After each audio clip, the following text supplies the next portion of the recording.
Alhamdulillahi Rabbil Alamin. Mes chers frères et sœurs, il ne vous échappe pas qu'il nous reste quelques jours, voire quelques heures. On peut se permettre de dire quelques heures, vu que le Ramadan est très proche. Quelques heures, et nous voilà entrés dans ce mois béni, dont Allah subhanahu wa ta'ala a fait maintes fois l'éloge dans le Saint-Coran. Ce mois dont le prophète alayhi afdalus salatu wa azkat taslim a dit que quand il rentre, eh bien, Allah Jalla wa ala nous facilite l'entrée au paradis. Allah subhanahu wa ta'ala affranchit des gens de l'enfer. Allah Jalla wa ala ordonne à toutes les portes du paradis de s'ouvrir et à toutes les portes de l'enfer de se fermer. Et Allah Jalla wa ala donne l'ordre que tous les shayatin, les diables les plus néfastes, soient enchaînés. Pendant ce mois béni, ayyuhal akhyar, il y a des centaines, il y a des milliers, il y a des millions, il y a des milliards abshiru ayyuhal ikhwatul kiram, de musulmans dans le monde entier qui s'efforcent de se rapprocher du divin à travers l'abstention pour montrer l'amour qu'ils portent envers leur Seigneur, l'abstention de nourriture et de boissons pendant de longues journées. Mais ce qui nous importe, ce n'est pas simplement de jeûner, mais c'est avant même de jeûner de savoir comment réussir son jeûne du mois de Ramadan. Comment réussir à jeûner et à passer son mois complet en rendant notre Seigneur Tabaraka wa Ta'ala satisfait de nous. Comment réussir le mois du Ramadan? Et pour cela, on va indiquer quelques pistes efficaces et bénéfiques, Inch'Allah Ta'ala, afin qu'on parvienne tous à jeûner le mois du Ramadan, un mois complet comme il se doit, et afin qu'on puisse profiter au maximum de tous ces trésors que renferme Shahru Ramadan. Et les pistes, on va les voir au billahi tawfiq. ربنا هو الإله له من الأسماء ما اصطفاه الواحد الحي كذا المليك والملك المالك لا شريك. أيها المصلون, le premier conseil que j'ai à donner à moi-même ainsi qu'à mes frères et sœurs pour réussir, c'est pas pour jeûner le mois du Ramadan. Certes, il est demandé de prier, mais prier c'est une chose. Mais est-ce que tu as réussi à prier comme il se doit? Le prophète n'a-t-il pas dit « Sallu kama ra'aytumuni usalli » Ça c'est réussir la prière. Prier comme vous m'avez vu, prier. Et Allah Jalla wa ala n'a-t-il pas dit « Qad aflaha al-mu'minun alladhina hum fi salatihim khashi'un » On certes réussi. Il n'a pas dit ceux qui ont prié simplement. Réussis ceux qui ont eu cette humilité, cette concentration dans la prière. Donc prier c'est une chose, mais réussir la prière c'est une autre. Jeûner c'est une chose, mais réussir son jeûne c'est une autre.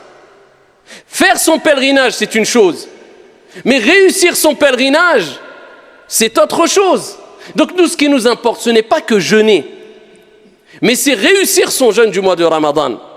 Et pour cela, eh bien, il faut prendre conscience de certaines choses essentielles pour te permettre de réussir. Et la première des choses, eh bien, nous allons rebondir sur la recommandation prophétique qui concerne la prière. Parce que vous savez que la prière, comme on ne cessera de le répéter, c'est l'acte d'adoration le plus noble, le plus grand, le plus important qu'il y a en islam. C'est la première des choses sur laquelle tu vas rendre des comptes au jour de la résurrection, le jour où le soleil sera au-dessus des têtes et que chaque être humain dira « Nafsi, nafsi, nafsi, moi, moi, moi ». Dieu t'interrogera sur la prière qui à la base était de 50 et Dieu l'a diminuée de par sa miséricorde. Et à travers l'amour qu'a eu le prophète alayhi salatu wassalam pour nous, à 5 prières. Et cela nous donne la récompense de 50 prières comme vous le savez toutes et tous. Mais ici, il faut savoir que le prophète alayhi salatu wassalam a donné des recommandations pour prier, mais pour réussir sa prière. Et parmi les plus belles des recommandations que le prophète a données, c'est quand il a dit cela à un compagnon du prophète alayhi salatu wassalam, un compagnon parmi les compagnons du prophète alayhi salatu wassalam. Il lui dit « Salli », simplement prie, non. « Salli salata muwaddi'». Voilà, comment réussir la prière. Regardez la belle recommandation. Prie, accomplis la prière de celui qui fait ses adieux. C'est-à-dire le prophète il dit aux compagnons, pour réussir ta prière, eh bien fais de ta prière comme si c'était ta dernière prière. C'est-à-dire tu te dis c'est la dernière prière, après je vais rencontrer mon Seigneur. Je vais quitter ce bas monde, je vais quitter ce monde, je vais me séparer de mes biens, je vais me séparer de ma famille. C'est-à-dire c'est le dernier acte d'adoration qui fait partie des plus grands actes d'adoration que je vais accomplir. Et le prophète nous dit innamal a'malu bi al-khawatim. Les actions ne valent que par leur fin. Tu peux voir une personne qui peut-être était égarée toute sa vie, buvait de l'alcool, était loin de la religion, peut-être les derniers instants de sa vie, il va se repentir, il va être sincère, il va être pieux, Dieu va lui donner accès au paradis. Alors qu'à côté, une personne toute sa vie était dans les actes d'adoration, il manquait de sincérité, et juste avant de mourir, il a tout abandonné, il s'est égaré. Et Dieu lui a donné l'accès en enfer. Les actions ne valent que par leur fin, la preuve qu'on doit toujours rester modeste et ne pas se précipiter à juger les autres. Celui que tu critiques peut-être demain sera meilleur que toi et toi pire que lui. Donc occupe-toi de toi, c'est déjà beaucoup. Eh bien le prophète il te dit, eh bien c'est les dernières actions. Donc toi quand tu pries tu te dis, c'est peut-être ma dernière prière. Donc la prière c'est parmi les actes d'adoration les plus importants. Donc je la fais bien, comme ça quand je rencontre mon Seigneur, peut-être je vais mourir après le Dhuhr, peut-être après l'Asr, je fais le Maghrib, peut-être après le Maghrib je vais mourir. Au moins le plus grand acte d'adoration pratique, eh bien je l'aurais fait de la meilleure des manières. Eh bien de même, nous te disons, ya Abdallah, ce mois de Ramadan, quand tu vas le jeûner, dis-toi, je fais le jeûne de celui qui fait ses adieux. Combien, comme vous le savez toutes et tous, ont jeûné avec nous, ne serait-ce que dans cette ville, l'année dernière, et aujourd'hui ils sont où? Tahta at-turab, rahimahumullahu jami'an. Ils sont sous la terre. Ils auraient rêvé, ils auraient espéré. Wallahi wa rabbil Kaaba. Si Allah subhanahu wa ta'ala leur avait donné l'occasion de revenir sur terre, ils auraient donné tout ce qu'il y a sur la surface de la terre selon leur capacité, juste pour pouvoir jeûner une journée. Eh bien toi, Dieu t'a donné ce cadeau. Cette année, tu vas jeûner. L'année prochaine, 11 mois, on ne sait pas ce qui peut se passer. Déjà en 2 heures, on ne sait pas ce qui se passe. En 10 minutes, ta vie, elle peut vaciller. On sait très bien que tout va très vite, surtout aujourd'hui. Alors que dire de une année? Donc c'est peut-être ton dernier Ramadan. C'est peut-être ton dernier Ramadan. Et ce que tu vas gagner pendant le mois de Ramadan, wa rabbil Kaaba, de manière générale, tu ne pourras pas le gagner en dehors du Ramadan. C'est le meilleur mois de l'année. C'est le mois où il y a le plus de cadeaux. C'est le mois où il y a Laylatul Qadr. C'est le mois où Allah ouvre toutes les portes du paradis, comme s'il te disait, ça y est, le paradis, toutes les portes sont ouvertes, il n'y en a aucune qui est fermée. Vas-y, entre par la porte que tu veux. C'est facile. Ya Abdi, oh mon serviteur, fais des efforts, rapproche-toi de moi, le paradis, il est à portée de main. C'est le mois où Shayatin, les diables les plus néfastes sont enchaînés. Comme si Dieu te disait, je sais que tu es faible. Je sais que tu es attiré par le mal. Je sais que le diable a une influence sur toi. Eh bien, je vais enchaîner les diables les plus néfastes pour te faciliter l'entrée au paradis. Te faciliter le fait de te rapprocher de moi. Les actes d'adoration. Pour éduquer ton âme plus facilement afin que tu persistes dans les actes d'adoration. C'est peut-être ton dernier Ramadan. Dis-toi ça dans la tête. Et tu vas quitter ce monde peut-être avec le dernier Ramadan accompli de la meilleure des manières. Quel bagage, quel investissement. Ça c'est le vrai investissement. Ama pour dunya, pour la vie d'ici-bas, investis ce que tu veux, ce n'est pas illicite. Mais ce n'est pas le réel investissement. Tout simplement parce que cela va rester et ne perdurera pas, mais en tout cas quand tu quitteras ce monde, va rester derrière toi. Comme on dit, même si tu investis dans une maison, dans une voiture, ne serait-ce que la clé, ta maison, elle ne te suivra pas dans ta tombe. T'as quoi en fait? Tu es qu'un locataire, même si ça t'appartient, tu restes locataire, que tu le veuilles ou non. Petite période, mudda qasira, toute petite période, tu ne sais pas combien de temps. Donc investis dans ton Ramadan. Allah t'a donné la santé, Allah t'a donné la foi, Allah Jalla wa Ala t'a donné l'intelligence, Allah subhanahu wa ta'ala t'a choisi. Eh bien profite, sois reconnaissant vis-à-vis d'Allah. Et ainsi tu réussiras ton mois de Ramadan. Deuxième piste pour réussir son mois de Ramadan. Ash-shukru lillah. Prendre des leçons du mois de Ramadan. C'est le but du Ramadan. C'est-à-dire le Ramadan c'est une école. Pour réussir son Ramadan, ou du moins pour savoir si tu as réussi Ramadan, regarde l'impact qu'a eu le Ramadan sur toi après Ramadan. Parce que Dieu, il nous éduque à travers les actes d'adoration. J'espère bien que vous avez compris que les actes d'adoration, ce n'est pas simplement le fait de faire des gestes pendant la prière. Non, ces actes d'adoration pratiques, d'accord, cultuels, ont été mis en place aussi pour nous éduquer dans la vie de tous les jours. Vous comprenez ça? Ramadan, si tu veux le réussir, eh bien c'est que tu vas comprendre que c'est des leçons le mois du Ramadan et que ça doit laisser une marque sur toi après Ramadan. Quand tu viens à la mosquée et que tu dois venir en marchant, sans courir, et que tu dois t'aligner avec tes frères, tu dois te rapprocher des frères, coller tes épaules, Pas coller les pieds. Beaucoup collent les pieds, alors que dans les 4 écoles, ça n'existait pas. Coller les pieds, c'était juste pour aligner les rangs. Après, tu n'as pas besoin de coller les pieds. Mais aligner les rangs, le prophète, il dit, avec douceur, vous rapprochez vos épaules. Vous suivez l'imam. Pourquoi cette discipline? Pourquoi cette organisation? À une heure bien précise. Quand l'heure est passée, ça y est, tu vas prier tout seul. Des mouvements que tu fais en harmonie, tous ensemble. Tu suis l'imam, tu fais pas ce que tu veux. Pourquoi ces règles? Pourquoi ces comportements? Pourquoi cette gestuelle? Pour nous éduquer, nous apprendre à être disciplinés, à être organisés, à être carrés, à être sereins, à être apaisés. Mais est-ce qu'on a compris cela, nous? Normalement, on doit être les gens les plus éduqués, les plus disciplinés. Et malheureusement, illa man rahimallah, ce n'est pas le cas. Parce qu'on n'a pas compris que derrière les actes d'adoration, il y a une éducation qu'on doit mettre en application dans la vie de tous les jours, quand tu sors, quand tu vends, quand tu achètes. Dans chaque acte d'adoration, on peut puiser plusieurs leçons qui nous permettent d'être éduqués et disciplinés en dehors de la mosquée, en dehors de l'acte d'adoration lui-même. Siyam ou Ramadan, le mois du Ramadan, ça nous pousse à la modestie. Parce que tous les actes d'adoration, eh bien, c'est un des buts. C'est quoi? C'est la modestie, la prière. Tu pries aligné, tu es à côté du riche, tu es à côté du pauvre, tu restes modeste. Le mois du Ramadan, le pauvre ne mange pas, toi tu ne manges pas. Tu es riche, tu ne manges pas. Parce que tu as des millions, tu as le droit de manger avant le Maghreb, abadan, tu attendras le Maghreb. Pour mettre tout le monde au même niveau, Al-Hajj, eh bien tu es riche, tu es pauvre, tu vas mettre tes deux vêtements blancs qui ressemblent à un linceul. Pareil, sans sous-vêtements, sans rien du tout en dessous. Même le pauvre à côté de toi, pareil, on différencie. La modestie à tawadu. Le Ramadan comprend bien que c'est une école pour t'apprendre la modestie. Et t'apprendre aussi at-tadhiya, le sacrifice. Parce que l'islam, c'est une religion où on doit, à travers la prière, c'est un sacrifice la prière, parce que ça demande de laisser ton travail, de faire ta prière à l'heure, c'est un sacrifice ou pas? Dieu veut que tu sacrifies. Je parle du sacrifice bien compris, pas n'importe comment. Hein. Et pareil, le jeûne du Ramadan, c'est un sacrifice ou pas? Mais bien sûr. Comment ça, du matin, surtout nous ici, du matin, 6h du matin, 5h du matin, jusqu'à 21h le soir, 21h30, 22h, tu te prives de boire et de... Si ça, c'est pas un sacrifice, c'est quoi? Parce que Dieu te rappelle, tu as été créé pour m'adorer et je veux que tu prouves ton amour vis-à-vis de moi à travers des sacrifices dans les actes d'adoration. Eh bien là, tu dois prendre ces leçons en disant, plus le sacrifice est grand et plus Dieu sera satisfait de moi à travers des actes d'adoration tels le jeûne et telle la prière.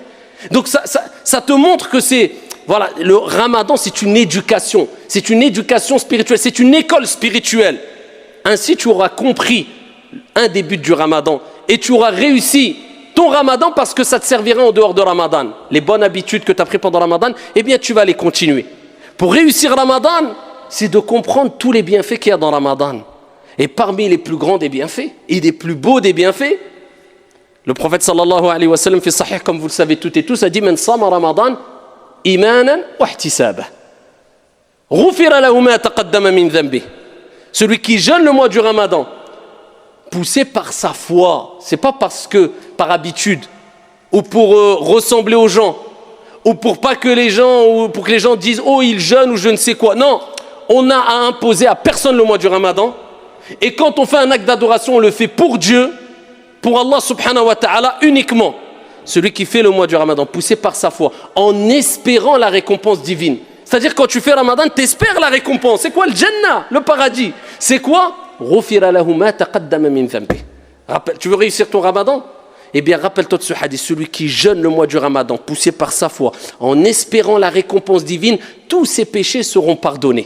Man qama Ramadan kadhalik. Le prophète, il dit aussi, celui qui fait la prière la nuit pendant Ramadan. Alors ça, retiens cela. C'est-à-dire, celui qui, tout le mois du Ramadan, il a fait qiyamul layl, la prière de la nuit. Tout le mois du Ramadan. Ghufira lahu ma taqaddama min dhanbi. C'est pour ça, ne rate pas une seule nuit sans faire au moins, ala al-aqal, les gens, alhamdoulilah, ils vont tous à Tarawih en général, mais au moins 2 rak'at après Salat al-Isha. Qiyamul layl, au moins.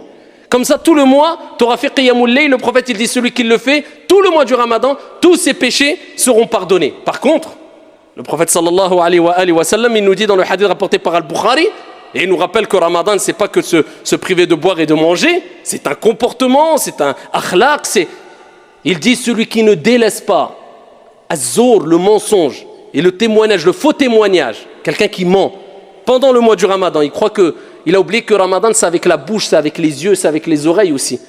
Eh bien Allah n'a pas besoin de sa privation de boire, de nourriture et de boisson. Allah il n'a pas besoin.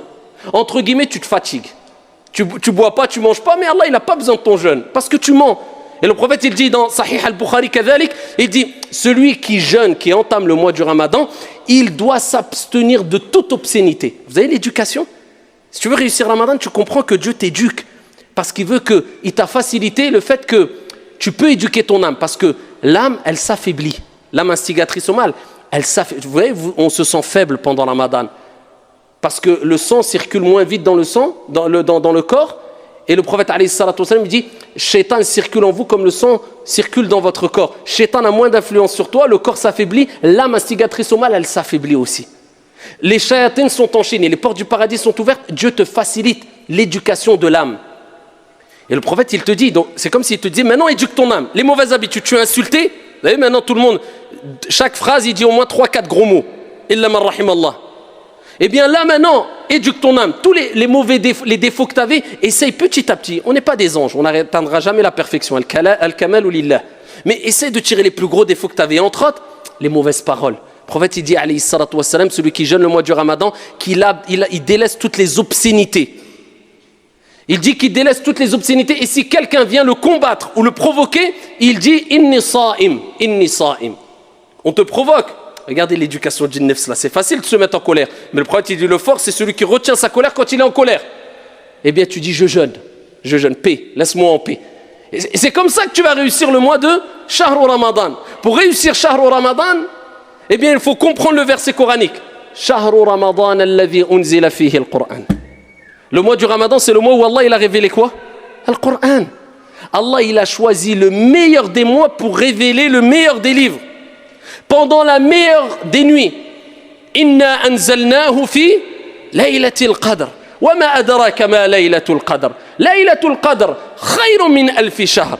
Nous l'avons certes descendu, révélé la nuit du destin, la 27e nuit, avec divergence des savants, du moins les dernières nuits impaires. Et qui te dira qu'est-ce que c'est que la nuit du destin? La nuit du destin est meilleure que 1000 mois d'adoration. Regardez les cadeaux divins. Et Dieu, s'il a descendu, révélé le Coran pendant le mois de Ramadan, c'est pour te rappeler que pendant ce mois qui est le meilleur des mois, eh bien, multiplie la récitation du meilleur des livres. Concentre-toi que dans la récitation du Coran.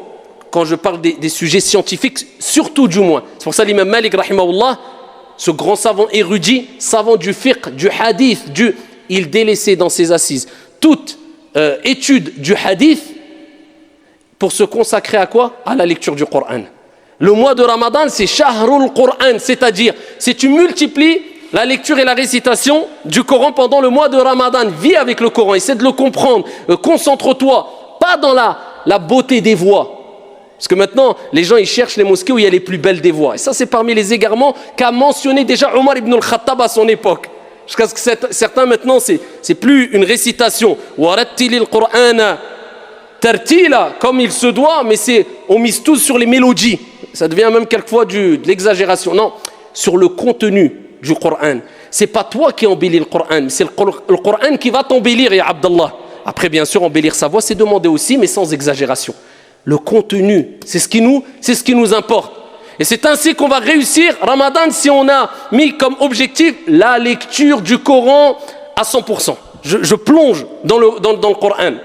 Parmi les moyens aussi de réussir Ramadan, c'est de montrer à ton Seigneur et aux gens autour de toi, car les gens seront des témoins au jour de la résurrection et sur terre, pour ou contre toi, voilà, c'est ça l'islam. On est tous des ambassadeurs de l'islam. Donc pendant Ramadan, comme on le dit chaque année, tout le monde entier, avec la télé, avec les réseaux sociaux, savent que tous les musulmans jeûnent le mois du Ramadan. Quand tu sors, sache que tu es un représentant, un ambassadeur de l'islam. Quand tu sors dehors, parle pas fort, c'est très tard tarawih. Respecte les voisins, les jeunes dans les cités. Surtout pendant le mois de Ramadan, tous les ans on entend la même chose. C'est là où quelquefois malheureusement des jeunes musulmans dans les cités, eh bien, font du tout et n'importe quoi et sans le savoir ils salissent leur propre image de toute manière, hein, et l'image de l'islam aussi. Parce qu'après, excusez-moi, hein, mais quand des gens disent « Oui, mais regardez les musulmans, qu'est-ce qu'ils font? Regardez, c'est dans les cités, ça brûle, ça crame. » Et on dit « Oh, c'est des racistes. » Alors, on ne va pas être raciste en disant ce genre de propos, mais le fait qu'il y ait des musulmans qui le font quelquefois dans les cités, c'est une réalité. On va se voiler la face.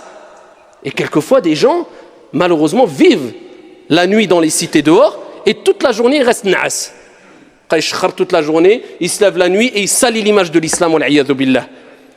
Comme une personne, ils ont demandé à un shir, c'est un savant turc, ils lui ont dit ya shir, si quelqu'un dort toute la journée, est-ce qu'il aura la récompense du Ramadan? Il a dit oui, il aura la récompense, mais dans ses rêves. Eh bien, c'est ça. Toute la journée, il arrive au Maghreb, il sort, il se met beau, il va dans la cité, il parle fort, il crie. Comment tu veux que les gens soient pas racistes? Nous, on est les premiers racistes quand on voit ça. Donc, il ne faut pas exagérer, il faut se rappeler que Ramadan, c'est pas que je viens, je fais 2 rak'at à tarawih, je sors, je fais ruina. Si c'est pour faire ruina en venant à tarawih, wallahi al-adim, c'est interdit pour toi de venir à la mosquée, c'est obligatoire de rester chez toi. Parce que là, tu vas tout gâcher. Et Allah Jalla wa Ala parle de ceux qui veulent faire le bien, alors qu'ils font le mal, et Allah il fait de leurs actions haba'an mansoura, poussière éparpillée, ça part dans le vent. Respectez, ya ibadallah. Dès que tu mets le pied dehors, tais-toi, uskut. Tu n'as même pas le droit, shar'an, religieusement, de parler même à mi-voix, alors qu'il y a des voisins à côté. Tu n'as pas le droit, 11h du soir, minuit, 1h du matin, tu vas parler, les gens travaillent le matin. Wallahi, tu n'as pas le droit. Et si tu n'arrives pas, eh bien je vous dis, shar'an, religieusement, tu n'as pas le droit de venir à la mosquée pour faire salat al-tarawih. Tu n'as pas le droit. Quelqu'un qui ne s'abstient pas, Wallah qu'il n'a pas le droit. Et je le jure sur le mimbar. Pourquoi? Parce que salat al-tarawih, c'est surérogatoire. Et ici, respecter son voisin, qu'il soit musulman ou non, c'est obligatoire. Et jamais le surérogatoire va devancer l'obligatoire en islam. Donc, si toi tu n'as pas compris ça, eh bien, à toi de te remettre en question et de te dire que Ramadan, c'est un respect que je dois avoir vis-à-vis des gens et je suis ambassadeur de l'islam. Et ainsi, bi'idhnillahi tabaraka wa ta'ala, tu réussiras ce mois béni, tu profiteras de toutes ces récompenses ici qu'il y a dans le mois de Ramadan. Wallahu a'lam.